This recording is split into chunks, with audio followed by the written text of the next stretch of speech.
Não deixa, meu Deus, a gente sair do mesmo jeito. Mexe com a gente nessa noite, meu Pai. Alimenta o teu povo, desafia e principalmente salva vidas aqui nesse lugar, meu Pai. Em nome de Jesus. Passeia no meio do teu povo, gerando uma grande transformação no meio da tua igreja, meu Pai. No nome de Jesus. Amém e amém. Como a nossa mensagem é baseada, a princípio, o nosso texto de partida, em um único versículo, eu vou reler para vocês, ele é muito curto.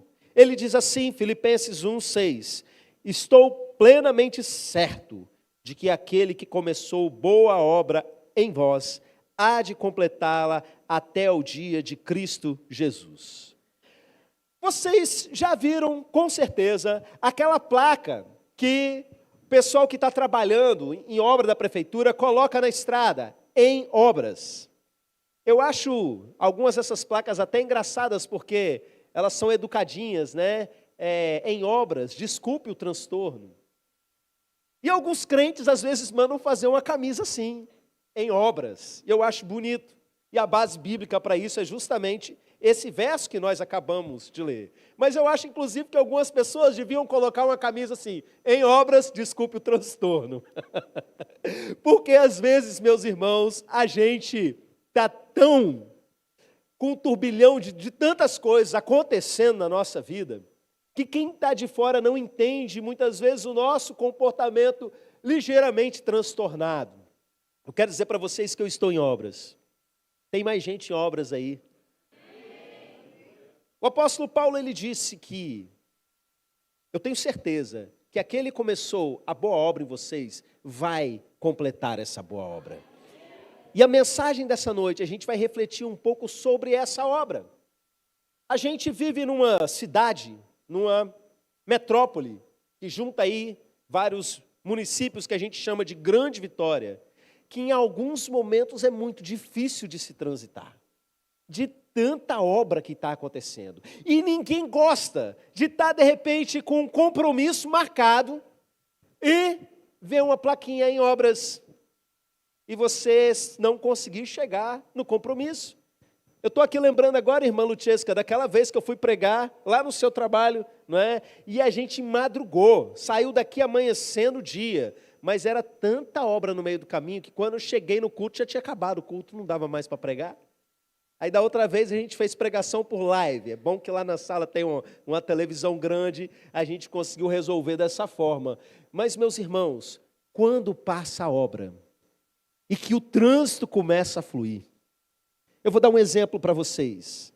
Quando a gente passava, por exemplo, ali naquele lugar, em frente ao Dório Silva, não tem? A rotatória do O, que chamavam, ou rotatória do Dório Silva, que chegava numa sexta-feira, a gente tentando chegar em Nova Almeida, se ia passar por ali, meu Deus do céu, que sofrimento. E aí virou um sofrimento maior ainda, porque começou as obras. Mas que alegria passar agora. Você não dá uns glórias, não, quando você passa lá de carro? Que de repente tem aquela descidinha assim, ó, que o trânsito não agarra em nada, que é aquela paz. Quem aí é mais antigo um pouquinho, pegou a fase da duplicação da Fernando Ferrari, não é? Quero dizer para você que está em obras, assim como eu, que chega alguns momentos na vida da gente, que aquilo que está tudo travado, tudo agarrado, de repente começa a fluir.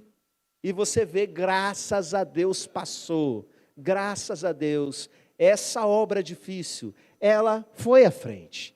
O apóstolo Paulo, ele escreve essa carta para os irmãos lá da igreja de Filipos. E ele vira e fala assim, eu tenho certeza que aquele que começou uma boa obra em vocês, ele vai completar. E esse começou a boa obra, eu vou falar mais para o final da mensagem, mas eu quero que você pense, nesse primeiro momento, nessa fala de Paulo do tipo, eu tenho certeza que ele vai concluir a obra que ele começou em você.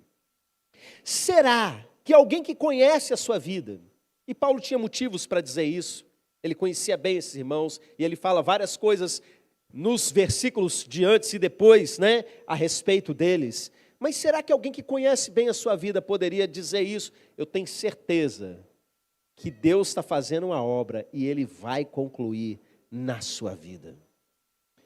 Irmãos, existe um propósito na obra geral de Deus em nós. Existe um objetivo completo de Deus em nós, que é fazer com que a gente seja totalmente transformado, a ponto da nossa forma mudar, o nosso formato mudar, para a gente chegar no formato de Jesus. E a Bíblia vai falar isso várias e várias vezes, que vai chegar um momento, e tudo que Deus está fazendo em nós é para que a gente chegue no formato de Cristo. Mas entenda que para obras específicas que Ele quer fazer através de nós, primeiro Ele faz uma obra em nós. Exemplo claro nas Escrituras. O povo de Israel foi chamado para ser liberto da escravidão e conquistar uma terra, a terra da promessa, a terra prometida.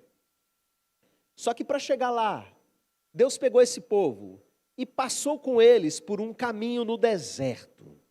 E nesse caminho do deserto, esse povo estava em obras. Esse povo precisava se desintoxicar de tudo aquilo que eles tinham vivido no Egito. Esse povo precisava deixar de gostar do tempero do Egito. Tanto literalmente, porque eles gostavam muito da cebola do Egito, do alho poró do Egito, como principalmente do tempero espiritual idólatra. Uma fé que confessava a Deus, mas ao mesmo tempo estava cheio de manias que eram pagãs, que eram dos cultos egípcios.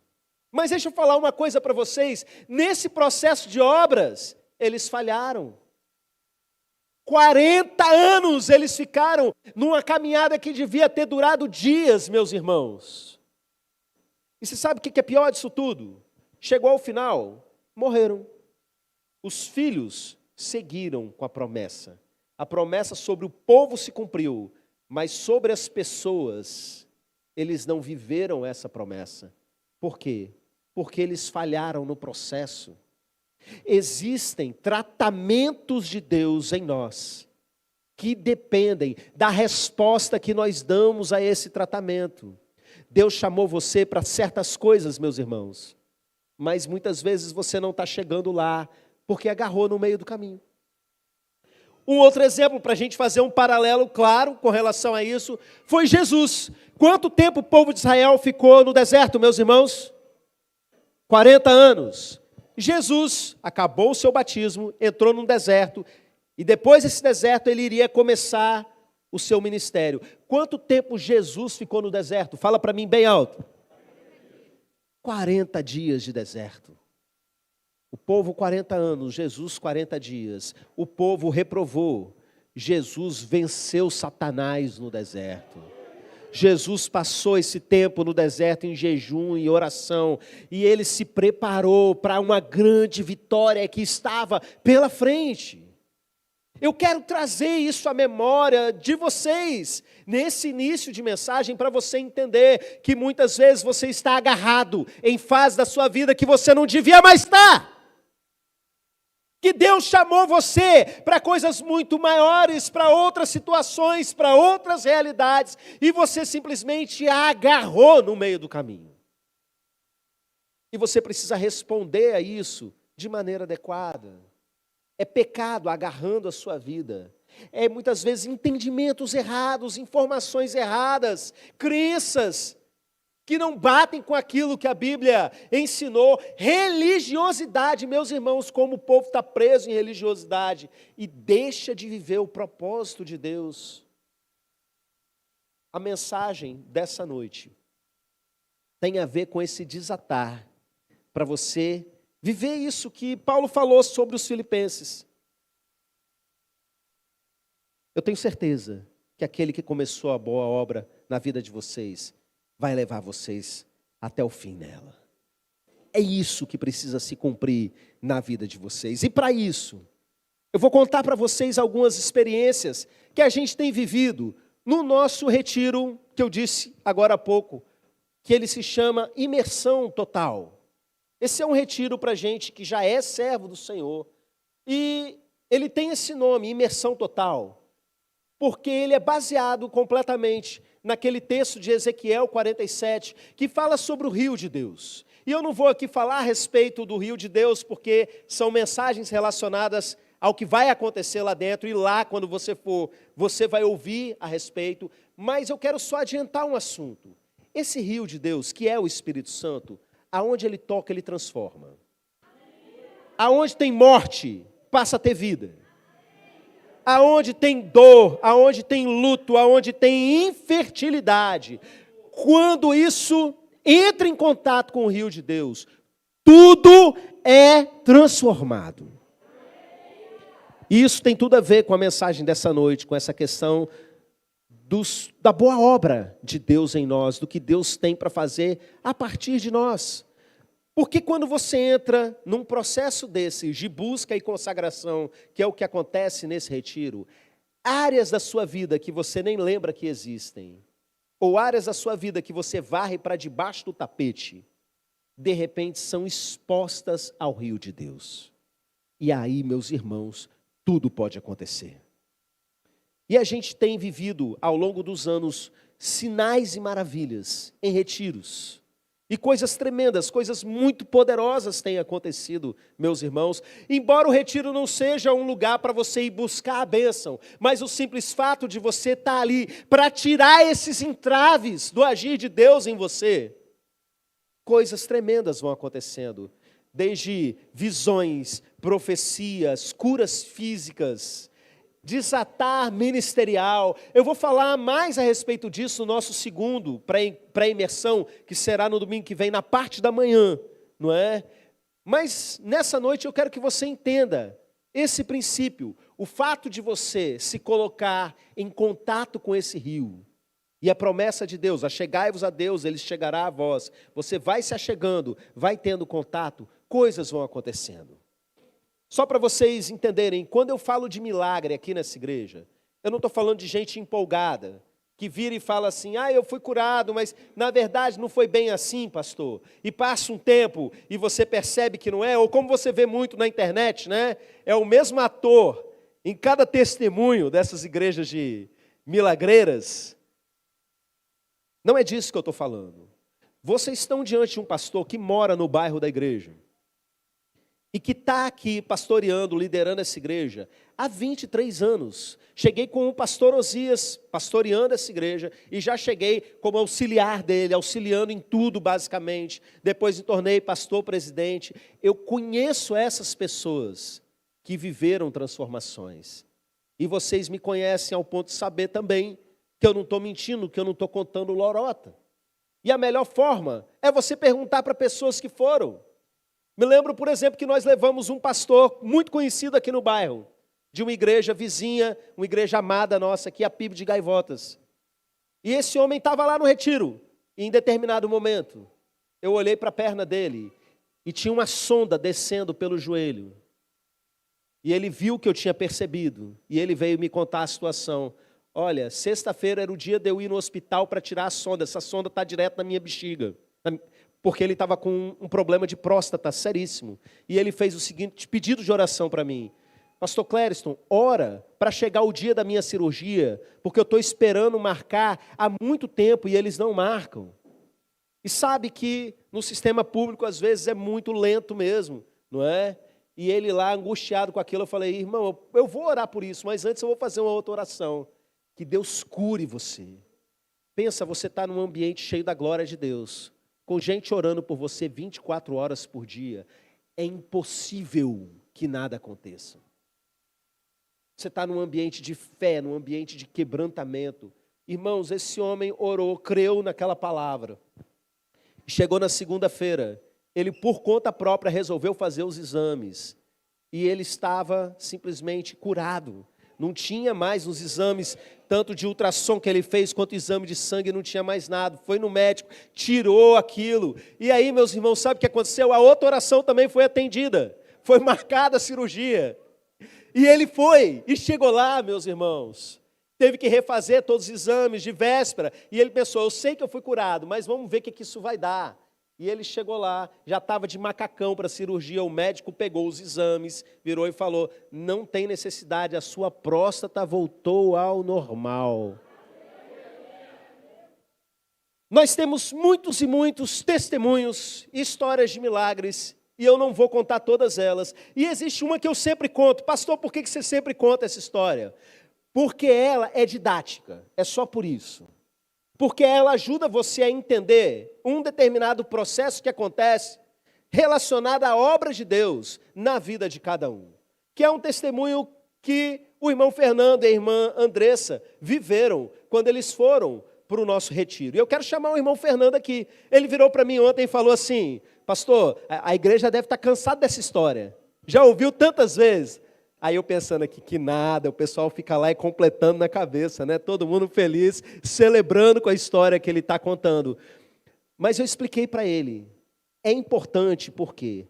Porque é um milagre que trata de forma muito específica, muito didático para você entender o tipo de coisa que Deus tem por fazer. E deixa eu aproveitar já para dizer, quem sabe,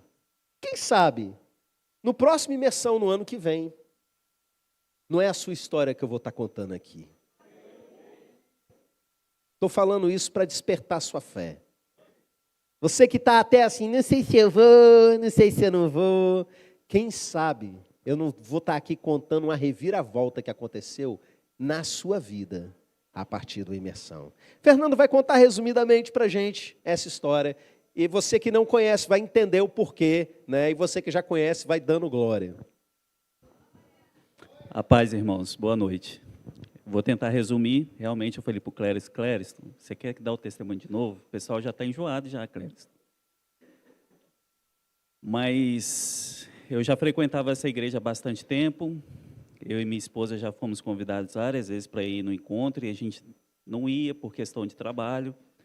E certa vez a gente se acertou nessa data desse encontro, se alinhou e nós fomos. Nós tínhamos 12 anos de casado, queríamos muito ter um filho. Ela fez vários exames e sempre ela ouvia de médicos assim: olha, com você está tudo normal. Teve médico que virou para ela e falou: olha, seu útero está pronto para ter seu filho. A gente não entende por que você não tem filho ainda.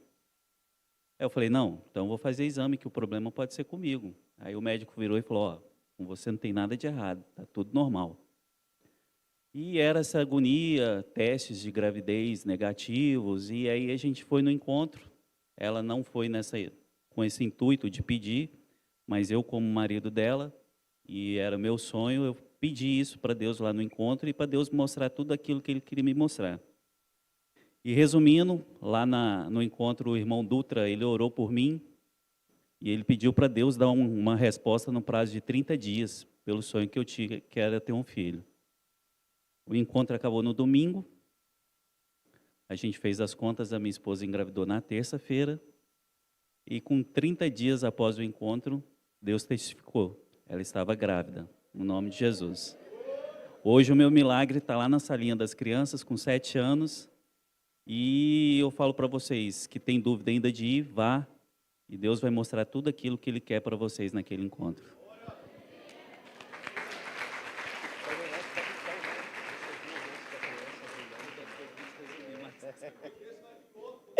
Ele resumiu bastante aqui. Teve um momento lá no retiro que ele teve a visão. Muitas pessoas têm visões lá e ele viu o rostinho da criança brilhando, meus irmãos. Teve gente na sala de oração orando por eles que também teve. Eu não me lembro se foi visão ou se foi algo que Deus falou diretamente, de que chegou o tempo e que ia acontecer. Por que eu gosto de contar essa história diante de tantos milagres, de tantas coisas que acontecem? Eu expliquei para vocês que é didático e eu vou te falar por que agora.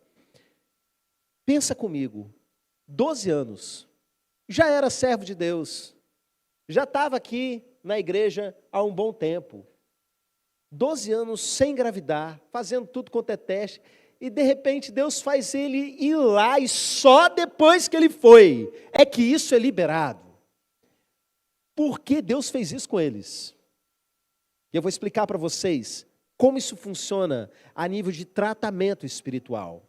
E para contar isso, para explicar isso, eu gosto de usar um outro testemunho, que é o meu testemunho, com relação também ao nascimento do meu primeiro filho. E você vai entender e vai fechar algo aí na sua mente com relação a esse agir de Deus. Irmãos, a Jennifer tinha engravidado e perdido o bebê no início da gestação, e passaram-se vários anos e não conseguia mais engravidar. E a igreja estava em oração, e eu me lembro, vários irmãos oravam por isso, sabiam que era nossa vontade, E nada de acontecer. E chegou em determinado momento, um certo ano aqui na nossa igreja, um ano decisivo na nossa construção, um ano de muita luta, muita batalha. Satanás tentou dividir a igreja, espalhou mentira no meio do povo. Eu sei que no final passou, mas a gente chegou tão destruído, tão acabado no final do ano, que a gente estava assim ruim emocionalmente. E a Jennifer tem um acordo comigo que é, independente de qualquer coisa, a gente precisa sair de férias. É o momento do ano que a gente tem para esfriar a cabeça, né, para sair um pouco dos problemas da comunidade em si e sair. E eu virei para ela e falei assim, Jennifer, a gente está apertado financeiramente e olha o estado dessa casa. A nossa casa, meus irmãos, ela até hoje tem um problema de umidade, a gente conseguiu resolver muita coisa nela, não é? Mas a umidade era tão sinistra que ela saiu destruindo todos os móveis, destruindo todo o reboco da casa. A mais de 1 metro do chão, o reboco estava todo soltando. Estava assim, um ambiente terrível, terrível, terrível.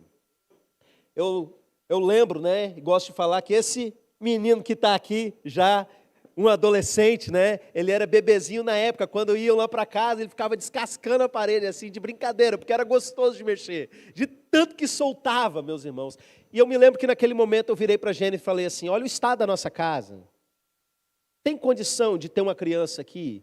Deus não vai mandar uma criança, eu usei essas palavras, Deus não vai mandar uma criança para um ambiente insalubre como esse. Não tem condições de uma criança pequena começar a engatinhar aqui com a casa do jeito que está, caindo os pedaços. E aí, meus irmãos, o que a gente fez? A gente foi orar, foi perguntar para Deus. E Deus confirmou no nosso coração que a gente precisava mesmo viajar. E a gente viajou, foi para a Bahia. E de lá da Bahia, eu percebi um negócio estranho. Eu ligava para minha mãe, a minha sogra estava junto. Ela ligava para a mãe dela, a minha mãe estava junto. E aí chegou um determinado momento que a Jennifer começou a passar muito mal. Ela comeu alguma coisa lá na Bahia, deu uma infecção braba, é outra história, não é? E ela queria vir para casa de qualquer jeito. Mas quando eu ligava para casa, o meu sogro falava assim, ô Clériston, não vem para cá agora não, segura a Jennifer aí mais um pouco. E falava algumas coisas assim que eu só pensava assim, gelava por dentro. Deu ruim. Algum problema pior agora estourou na igreja, algum outro abacaxi, né? E eles estão tentando proteger a gente para a gente não estragar as férias, de tanto problema que já tinha acontecido. E aquela coisa, eu comecei a segurar, calma, você já está melhorando, vamos devagarzinho. E a gente veio voltando de carro pela orla, parava um pouco, ficava um pouco num lugar, parava em outro, e ela doida para vir para casa logo. Quando a gente chegou, estava chegando em Nova Almeida, a gente combinou com a minha sogra, vamos primeiro jantar lá na casa da irmã Jerusa, e depois a gente segue para casa, beleza. E juntaram lá, a gente jantou, e quando a gente saiu e foi na direção da nossa casa, eu percebi quando eu entrei na rua que estava vindo todo mundo atrás. E tinha uns 3 carros, acho que estava irmão Jair, irmã Érica também, estava uma galera vindo atrás, assim, eles queriam filmar. Quando eu cheguei, que eu olhei para a minha casa, o meu muro estava de cor diferente. O meu muro estava reformado, tinha uma caixa de correio que não existia, estava lá instalada, o portão totalmente pintado. Aí eu falei, Jennifer, olha lá. Ela, o quê? Olha lá para a nossa casa. E a gente parou, meus irmãos, e quando eu abri o portão, parecia que o Luciano Huck tinha entrado na minha casa. Graças a Deus não foi ele, porque passa aquelas humilhações lá, né? Foram os irmãos da nossa igreja em Nova Almeida. E eu nunca vi uma demonstração de amor tão grande como esses irmãos fizeram. Eles passaram o mês de janeiro mexendo na nossa casa, na nossa ausência. Irmãos, não foi só rebocar a casa e pintar a casa, foi um nível de carinho, de cuidado, que vocês não têm noção. Tinha lustre nas lâmpadas, tinha paninho em cima das coisas na cozinha, tinha lugar, meus irmãos, que tinha extensão pendurada assim, eles passaram conduíte na parede, agora tinha tomadas pela casa fora. sabe? A minha estante da sala, que estava assim, balançando com o pé podre, com a televisão equilibrada em cima, agora a televisão estava na parede, deram fim naquela prateleira horrorosa, e quando eu chegava na minha sala, acendia um LED de baixo em cima, numa prateleira de gesso e vidro, que era uma coisa mais linda, meus irmãos. E muita gente da igreja se envolveu, nem que fosse num pedacinho daquilo, sabe? Num gesto tão lindo de amor. Você sabe o que aconteceu? Jennifer estava grávida. A gente não sabia. Quando ela passou mal lá na Bahia, ela já estava. Ela engravidou lá na Bahia, inclusive. Lembra do que eu falei antes? Que eu virei e falei assim, para ela, né? Não tem condições de uma criança crescer num ambiente insalubre desse. Olha a lógica que você precisa entender. A casa foi arrumada para preparar a criança para chegar. Existem certas coisas que Deus quer entregar nas suas mãos, que a sua casa não tem condições de receber.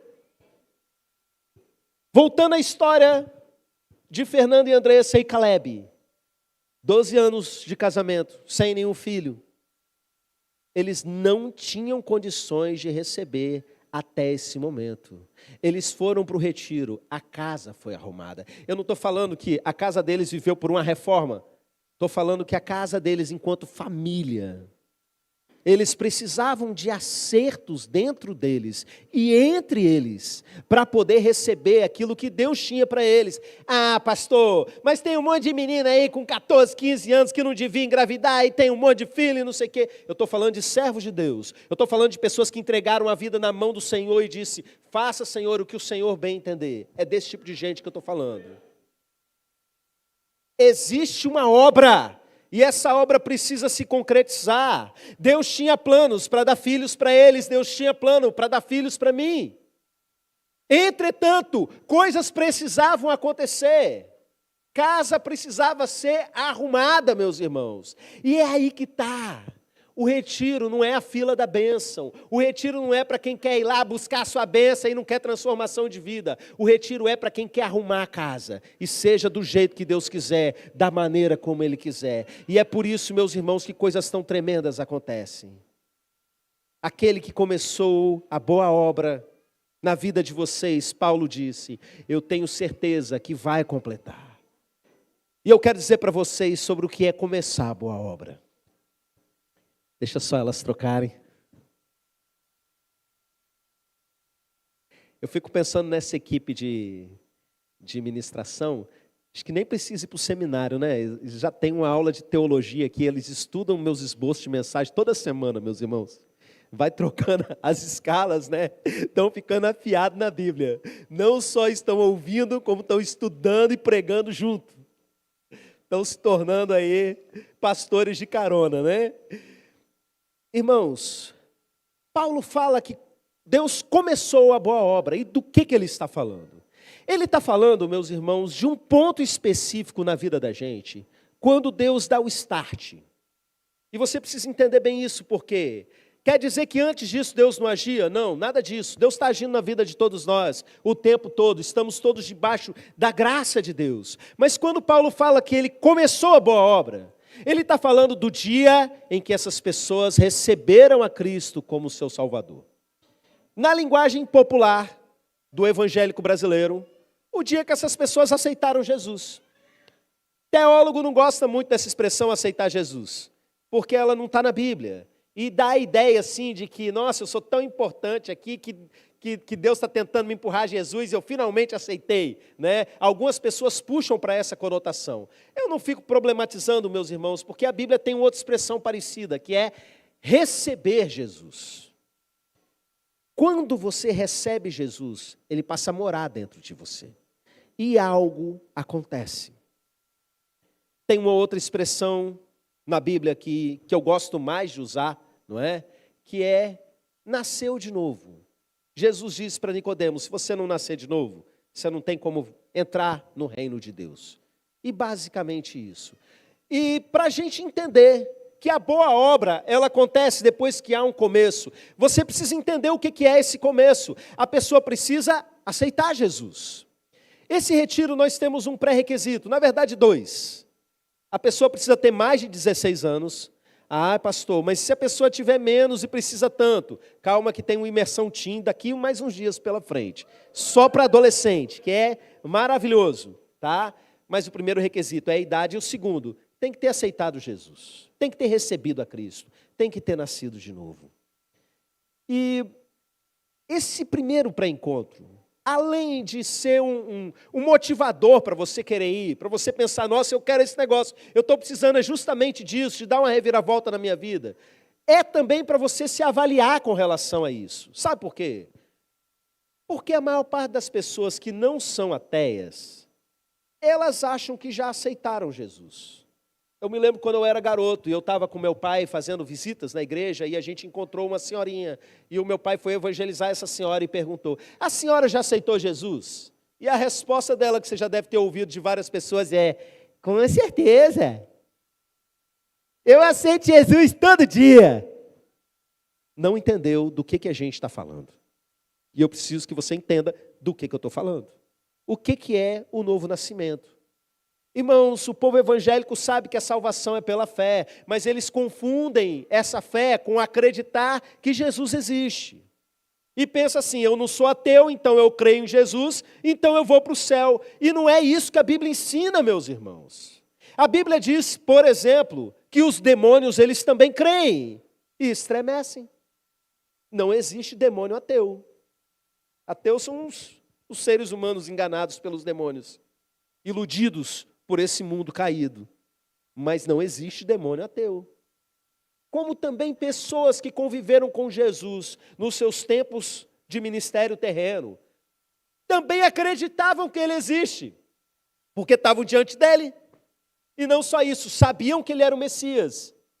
Aqueles homens da lei, aqueles fariseus que abriam inquérito para investigar milagre, eles tinham certeza que Jesus era o Messias. Nem por isso foram salvos, porque a salvação é um tipo específico de fé. Na teologia a gente chama de fé salvífica. É uma fé para dentro de Jesus. É uma fé que coloca Jesus como Senhor da sua vida. Jesus usa a expressão para descrever esse momento de receber a Cristo como passou da morte para a vida. Em determinado momento, a pessoa crê em Cristo e ela passa da morte para a vida, colocando Jesus como Senhor de sua vida. O que acontece daí para frente, meus irmãos, é que essa pessoa não consegue mais viver no pecado. Nós somos todos pessoas imperfeitas. E qualquer um que recebeu Jesus de verdade que você encontrar, é gente imperfeita. Mas são pessoas imperfeitas que estão buscando uma melhora no Senhor. Aí alguns pensam, não, mas isso aí é todo mundo, eu também estou buscando melhorar todo dia. Não é disso que eu estou falando. Alguma coisa muda dentro de nós, as nossas prioridades são outras. Vou pegar um exemplo de um pecado socialmente aceito. Eu não vou falar para vocês aqui, exemplificar com um pecado que todo mundo sabe que é errado, tipo assassinato, né? Se eu virar aqui e começar a pregar contra o assassinato, todo mundo vai falar, eu concordo com isso, está de boa. Eu me lembro eu estava num retiro de crianças e chamaram um líder para dar um testemunho, e ele era ex-bandido. E ele começou a falar como se estivesse falando para adulto, né? E aí, crianças, eu tentei matar meu pai e minha mãe. Aí as crianças tudo olharam assim, assustadas, olhou. Aí ele lembrou que estava falando para a criança. E isso é muito feio, viu? Não pode matar o papai e a mamãe, crianças. Todo mundo sabe que é errado. Mas deixa eu pegar aqui um pecado socialmente aceito. Sexo fora do casamento. Sexo entre pessoas que não são casadas. Eu não estou falando só do mais óbvio, que é o adultério, que ainda é, na maior parte dos círculos, algo que a sociedade considera errado. Mas o sexo entre namorados, entre noivos, é algo que as famílias normalizaram. Essa é a verdade. Convivendo com famílias eu vejo isso. Os próprios crentes vão lá e não, a namorada do fulano vai dormir aí hoje. Dorme dentro da casa da pessoa, no quarto do namorado. E para eles isso está normalizado. Eu preciso dizer para você que, embora muitas igrejas tenham normalizado esse tipo de coisa, aqui a gente ainda segue a palavra. E a Bíblia diz, bem-aventurado o leito sem mácula. Todo o contexto bíblico é contra esse tipo de prática. Isso é errado, isso é pecado. E uma pessoa que ela não nasceu de novo, quem reina sobre a vida dela é ela mesma. Então ela faz o quê? O que ela tem vontade. Mesmo que ela saiba que é errado, ela vai orientar a vida dela naquela direção. Uma pessoa que aceitou Jesus, ainda que ela caia no pecado, ela não quer permanecer, se vira, dá um jeito de casar, corre atrás, não quer ficar no mesmo lugar com a pessoa porque sabe que vai cair. É uma luta, meus irmãos. Quem aí casou como servo de Deus, sabe a luta que passou antes de casar. Mas uma pessoa que não tem Jesus como Senhor, vou dar um exemplo de algo que eu ouvi como pastor uma certa vez. Pastor, eu quero entrar para o ministério de louvor. E a gente tem alguns critérios, né, meus irmãos? A pessoa tem que ser exemplo para a igreja. Mas assim, pastor, eu estou em santidade agora. Do que essa irmã estava falando? Ela estava dizendo que agora ela não estava mais transando com o namorado. E que agora ela podia, porque estava em santidade. Mas sabe por que ela não estava? Porque o cara não estava mais com ela. Estava em santidade porque, na verdade, estava solteira, até arrumar alguém e botar dentro de casa de novo. Por quê? Jesus não reina. É a vontade da pessoa, não nasceu de novo. Eu estou dando exemplo de um pecado, de umzinho, sabe? É diferente de alguém que, meu Deus, estou aqui lutando para ter santidade. Não está. São pecados planejados, ensaiados, orquestrados. Eu vou fazer assim, dessa forma, depois eu me viro mais para frente. São pessoas que sabem que estão no erro e querem permanecer no erro. Eu preciso dizer para você, você ainda não passou da morte para a vida, Jesus ainda não reina sobre você, Ele não é Senhor sobre a sua vida. A pessoa que nasce de novo, ela vira essa página. Ainda que ela se desvie, ela está numa angústia grande, porque ela conhece a verdade, e tudo que ela quer fazer é voltar para o caminho do Senhor.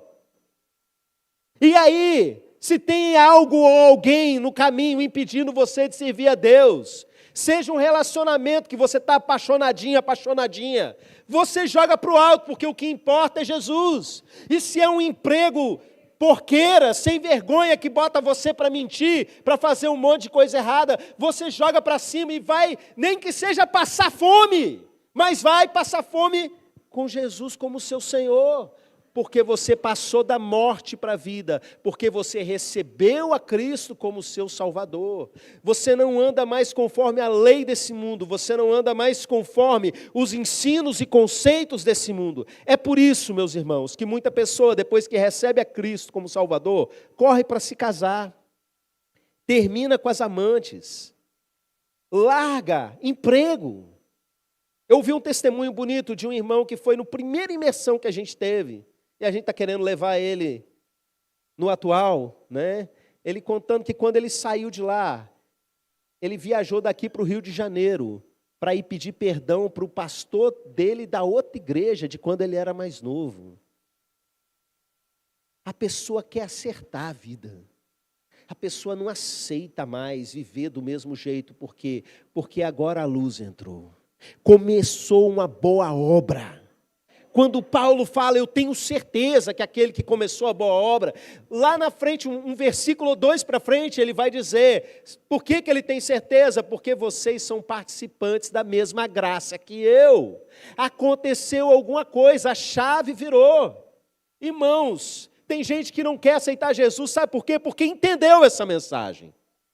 Porque sabe que para aceitar Jesus, vai ter que parar de ficar fazendo oração para santo, para entidade, para um monte de coisa.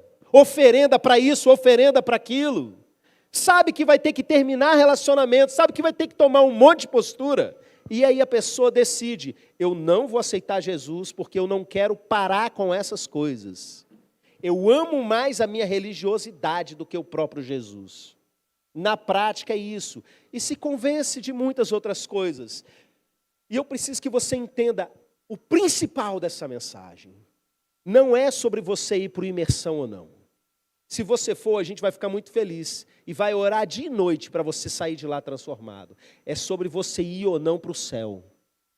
Eu estou preocupado e eu estou angustiado com gente que está indo para o inferno. Não é com gente que não vai passar uma grande transformação e viver muitas coisas lá no imersão. Eu estou preocupado porque existe muita gente caminhando com as próprias pernas na direção da escuridão, amando a si mesmo, resistindo àquilo que Deus está convidando você para mudar. Irmãos, eu preguei aqui na semana passada sobre a volta de Jesus.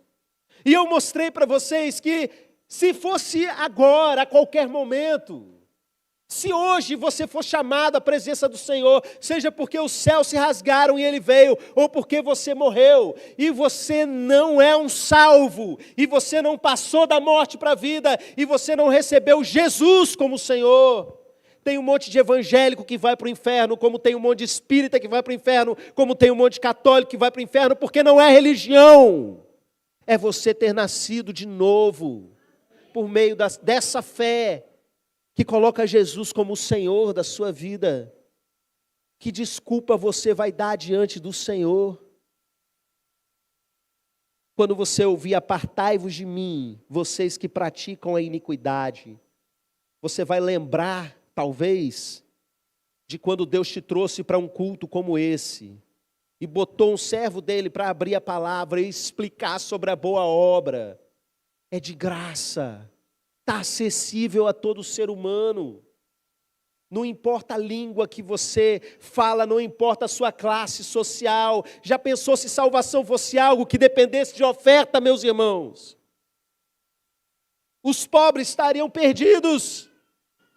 Já pensou se salvação fosse algo que dependesse de estudo, meus irmãos? Só quem estudou muito é que ia conseguir. De um entendimento muito complicado, você já pensou? Deus criou um sistema que unifica todas as pessoas de todas as épocas, de todas as nações. Basta você crer. E crer a esse ponto de colocá-lo como Senhor. Essa mensagem ela é tão simples, tão simples. E como eu disse na semana passada, eu preguei há poucos dias atrás para o Ariel com 4 aninhos. E para a Jaine com 5. Botei os 2 sentadinhos na rede, esses dias que eu estava lá na roça. E expliquei para eles, olha, tem sujeira no nosso coração. Aí a Jaine, mas eu já tomei banho, não tenho. E eu comecei, é o pecado. Essa mentira que vocês ficam contando. Essas coisas de desobediência. Todos nós temos sujeira no coração, que são as coisas erradas que a gente faz. Eles começaram a entender. E aí eu virei a página e mostrei do sangue de Jesus. Se você quiser, você pode pedir perdão para o Papai do Céu. E o sangue dele lava todos os seus pecados, toda essa sujeira. E olha, aí eu virei a página, era a página amarela, dourada. Você ganha direito de andar no céu, lá onde tem as ruas de ouro. E aí eu virei a página, tinha a página verde. Eu tinha pintado de lápis de cor, página por página, eu fiz um livrinho para eles assim. E olha, significa que enquanto você está aqui, você continua crescendo, você vai se santificando e todo dia você vai melhorando, porque Jesus mora dentro do seu coração. Eu quero fechar essa mensagem com você entendendo isso de Jesus morar do lado de dentro. Tem muita gente, meus irmãos, que viveu grandes experiências com Deus, mas com o Espírito Santo do lado de fora. Jesus disse assim para os seus discípulos, olha, o Espírito Santo, ele está com vocês, mas vai chegar um momento que ele estará em vocês. E é essa a diferença que você precisa entender, entre você ter o Espírito Santo agindo na sua vida, te dando livramento, botando gente no seu caminho, falando com você aqui e ali, e Ele morando dentro de você, porque você se tornou a habitação dEle, tendo recebido a Cristo como seu Senhor. Não quero você no retiro, sem você ter recebido a Cristo como seu Senhor. Mas é muito maior do que isso. É sobre você entrar no reino de Deus. Eu quero convidar a igreja a se colocar de pé. Eu vou dar a chance de você orar e acertar a sua vida com Ele. Ministério de Louvor, ocupe aqui a sua posição. Toquem mais uma vez aquela canção que diz que eu não sou mais órfão, eu fui adotado. E nós vamos orar por conversão. Você que tem convicção de que recebeu a Cristo como Salvador, você que passou da morte para a vida e que tem certeza disso, você vai entrar agora em batalha por aqueles que ainda não chegaram a esse momento, aqueles que precisam acertar a sua vida com Deus e receber a Cristo como seu Salvador. E aí sim, eu vou poder dizer sobre vocês, aquele que começou a boa obra na sua vida, ele vai completar. E grandes coisas vão se desatar na sua vida. Ele vai entrar na sua casa, ele vai acertar a sua casa, ele vai reformar as paredes do seu coração, vai mudar os móveis do seu coração de lugar, vai começar a trocar os valores que existem dentro de você por valores eternos do reino de Deus. O trono do seu coração não vai ser mais você, a sua vontade, vai ser o Senhor. Feche os seus olhos e ore nesse momento. Igreja, batalhe nesse momento. Eu vou liberar uma palavra de bênção sobre esses que estão aqui, relacionados ao novo nascimento. Você que está desviado da presença do Senhor, você que precisa acertar a sua vida com Ele, aproveita, se agarra a essa chance que o Senhor está te dando.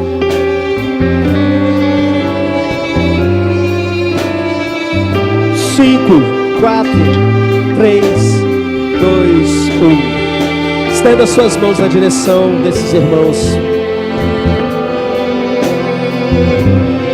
Meu Deus, nós oramos por cada coração que se apresenta diante do Senhor como alguém que reconhece que precisa desse novo nascimento, que precisa acertar a sua vida com o Senhor, que Jesus não tem reinado sobre o seu coração da maneira como um verdadeiro Senhor reina.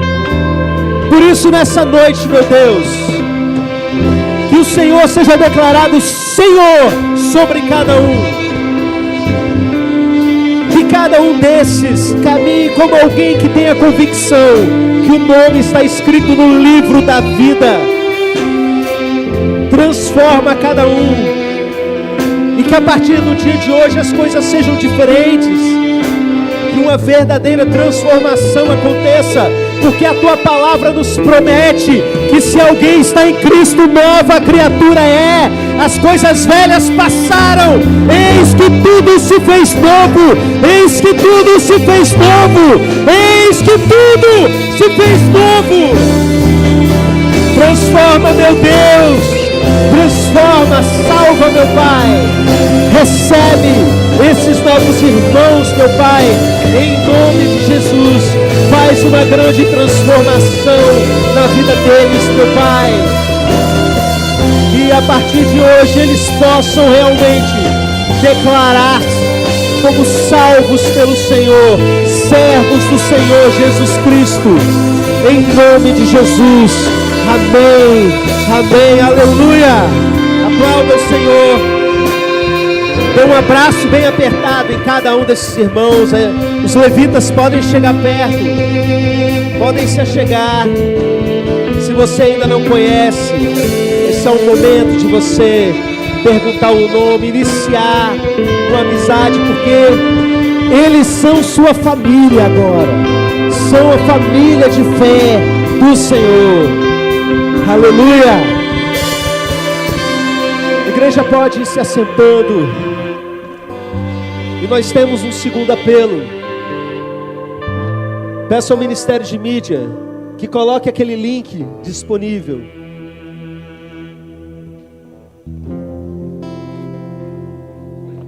Qual é o nosso segundo apelo nessa noite? Acredite que você pode ir para esse retiro. Pastor, eu até fiquei com vontade, mas assim, o meu trabalho, o meu cachorro, eu não tenho dinheiro, a minha mãe. Presta atenção, creia e se inscreva. Aqui está um link de inscrição, que quando você preencher os seus dados, você coloca ali o seu celular, vai abrir um link, Quando você preencher os seus dados, um exército de pessoas que está aí jejuando há semanas pela sua vida, essas pessoas vão orar especificamente pela sua ida. Você está entendendo? Pessoas que não tem como ir porque o trabalho não permite. De repente essas pessoas, o patrão libera. Gente que não tem dinheiro para ir, de repente aparece alguém, aquele dinheiro que eu estava te devendo, vai lá e paga, e a pessoa vai. Até a pessoa que está assim, eu não estou nem com vontade, mas eu sei que preciso. De repente o coração começa a queimar e a pessoa resolve que quer ir para o retiro. Então, meu apelo para você, aproveita, faz a sua inscrição. Pagamento até a semana que vem, ainda dá tempo, não é? Acho que mais para frente um pouquinho, pastora Jennifer me corrija aí qual é a data máxima do pagamento. Enfim, mas faz a sua inscrição. Dia 17, o dia limite, muita coisa pode acontecer. Eu queria fazer de graça, mas a gente tem que pagar o sítio, tem que comprar comida, então não dá para fazer. Mas eu quero que você faça a sua inscrição, coloque os seus dados, e se tem algum impedimento, ali tem um campo, motivo de oração. Tenha coragem para romper. Participar de um processo de obras é doloroso, é transtorno. Voltando no início da mensagem, você que passava ali em frente o Dório Silva durante o período de obras, sabe muito bem como era ruim, mas agora quando você passa, você percebe como as coisas estão maravilhosas. Eu quero que isso aconteça na sua vida. Se permita tirar um fim de semana para buscar o Senhor. Às vezes você tira um fim de semana para fazer outras coisas, para trabalhar, tirar hora extra, para passear. Eu tirei o fim de semana para visitar os parentes. Tudo isso é maravilhoso. Tirei o fim de semana para maratonar essa série que eu gosto. Tudo isso é muito bom. Mas quando foi que você tirou um fim de semana para ficar totalmente à disposição do Senhor, com gente orando pela sua vida 24 horas por dia? Qual foi a última vez que você fez isso, se é que você já fez? Viva essa experiência, acredite. Eu tenho certeza que você vai voltar contando grandes experiências com o Senhor. No domingo que vem pela manhã a gente vai ter a parte 2 desse culto. E aí vai ser mais afunilado. É um culto que a igreja toda é convidada para vir. Mas é um culto que basicamente vem muita gente que já está decidida a ir para esse retiro. Então já te digo, ainda que você está com dúvida, não marca nada para o domingo que vem pela manhã. Vem para cá. Dá uma chance de ouvir um pouquinho mais essa história. Você vai ouvir mais sobre esse retiro. E eu tenho certeza que aqui coisas já vão começar a acontecer. No meu coração o retiro começa no segundo pré-encontro. Depois já é os encaminhamentos, já é mala sendo arrumada. Amém? Convido você 9 horas da manhã. A gente vai começar a adorar o Senhor. E aí teremos a sequência. Já vamos ter um momento intenso de preparação para estar nesse retiro. Pastor, mas eu não tenho 16 anos ainda. Calma que vai chegar o Imersão Team daqui a uns dias. Amém? Vamos orar, encerrando o nosso culto. Essa mensagem edificou a sua vida? Então recomende ela para alguém que você se importa. E olha só, aproveite esse momento para já curtir, fazer um comentário, porque assim você faz com que o YouTube entregue essa mensagem para outras pessoas que precisam dela. E não deixe de se inscrever no canal e ativar o sininho para as notificações.